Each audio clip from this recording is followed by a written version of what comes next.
Bank Indonesia menghormati proses hukum yang dilaksanakan oleh KPK sebagaimana prosedur. Ada CSR di Bank Indonesia. Kok bisa?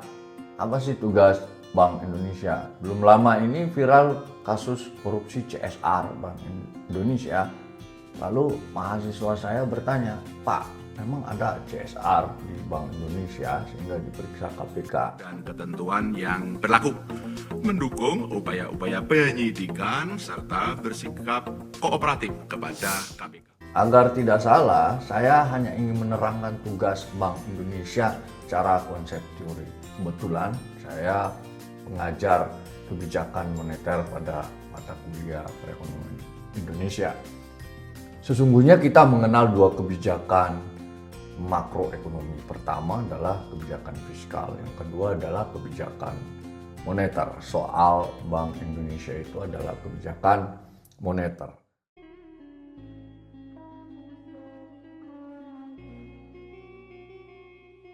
Moneter itu singkatnya adalah kebijakan bank sentral mengendalikan atau mengontrol volume atau jumlah uang beredar, money supply, dan tingkat bunga. Untuk apa? Untuk mengendalikan inflasi dan nilai tukar rupiah. Mengapa begitu esensial money supply dan suku bunga itu? Begini penjelasannya. In the future, the four countries will be connecting starting from today. But this is the legacy of connect. Indikator kesejahteraan itu salah satunya kan kita bisa ukur dari pendapatan domestik bruto. Presiden Jokowi mengatakan, dalam 20 tahun ke depan, pendapatan per kapita Indonesia bisa Sebetulnya sih PDB per kapita, tapi kali ini kita akan melihat bagaimana akumulasi permintaan itu yang kita sebut sebagai agregat demand itu memberikan signal kesejahteraan dari suatu bangsa.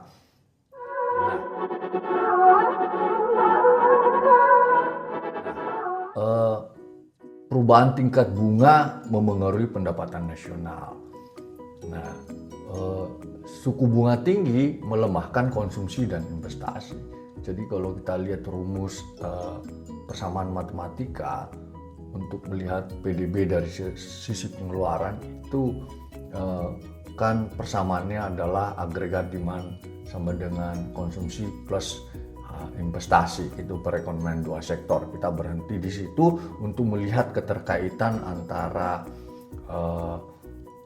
tingkat bunga itu dengan pendapatan nasional. Jadi kalau pendapatan nasional itu mau ditingkatkan, maka suku bunga itu harus diturunkan. Ya, kalau suku bunga turun maka orang cenderung mengkonsumsi dan menginvestasikan uangnya karena suku bunga itu rendah, orang mau mengambil lebih banyak rupiah, memegang rupiah. Nah, dalam konteks itu sebetulnya pengaruh daripada diperkirakan pada 5 tahun ke depan rata-rata pertumbuhan investasi adalah 16,75%. Untuk mencapai pertumbuhan ekonomi tersebut dan dibutuhkan investasi total selama 5 tahun ke depan adalah 13.528 triliun. Nah, sekarang bagaimana pengaruh money supply atau jumlah uang beredar itu mempengaruhi pengangguran, mempengaruhi inflasi, mempengaruhi nilai tukar, dan sekaligus membuat tingkat harga itu menjadi stabil. Bagaimana dengan money supply atau jumlah uang beredar? Kita buat ilustrasi atas dua keadaan lebih dahulu.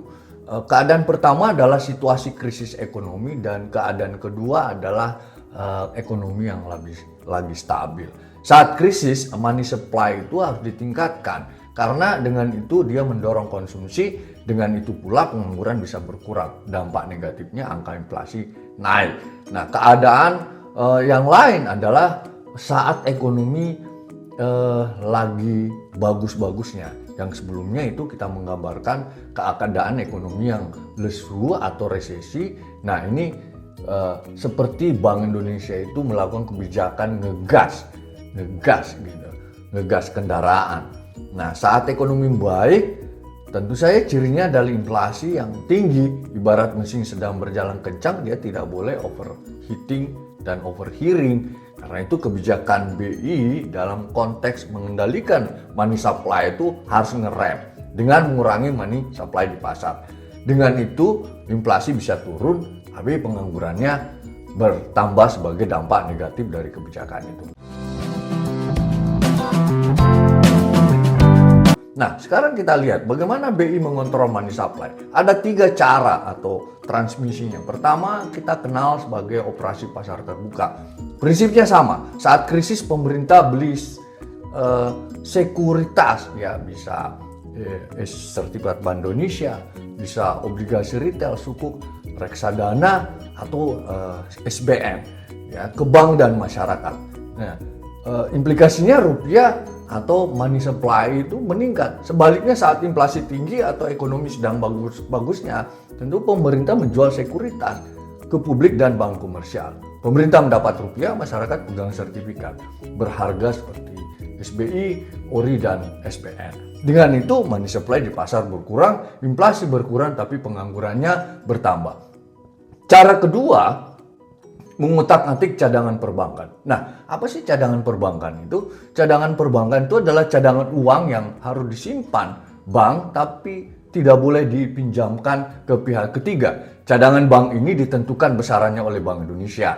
Bisa 5%, 10%. Jadi, kembali lagi di dua situasi itu, dalam konteks situasi krisis, Bank Indonesia menurunkan ketentuan cadangan perbankan.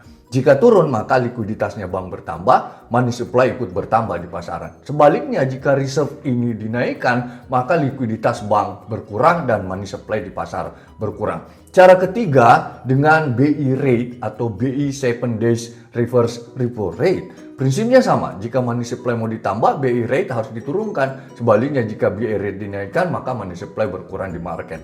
Ketiga cara mengontrol money supply dan suku bunga itu berimplikasi secara langsung pada tingkat inflasi, tingkat pengangguran, dan nilai tukar rupiah. Sesederhana itu sih tugas pokok Bank Indonesia menjaga inflasi, harga, dan tingkat pengangguran pada level yang moderat. Lalu kembali ke pertanyaan mahasiswa saya, CSR BI itu di mana? Yuk komen aja. Nanti kita diskusikan lebih jauh pada video yang lain.